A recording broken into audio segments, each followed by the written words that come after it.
பெரம்பூர் மேல்பட்டி பொன்னம்பலம் பிரதான சாலையில் சாலை போடுவதற்காக கொட்டப்பட்ட ஜல்லிக்கற்கள் பெயர்ந்து உள்ளதால் வாகன ஓட்டிகள் அவதியடைந்தனர்.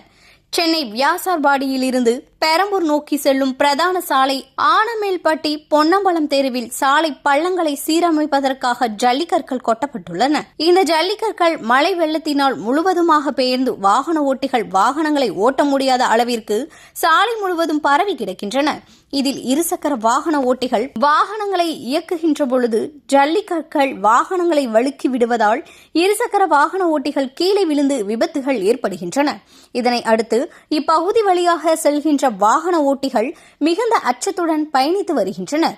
சில நேரங்களில் ஆட்டோ போன்ற வாகனங்களும் பிரேக் போடுகின்ற பொழுது ஜல்லிக்கற்கள் வழுக்கி விடுவதால் வாகனங்கள் நிற்காமல் விபத்துகள் ஏற்படுகின்றன.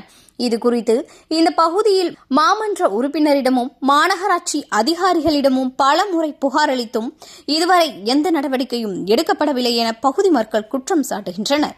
எனவே உடனடியாக இந்த ஜல்லிக்கற்களை அப்புறப்படுத்தி சாலையை சீரமைக்க வேண்டும் என பொதுமக்கள் கோரிக்கை வைத்துள்ளனர்.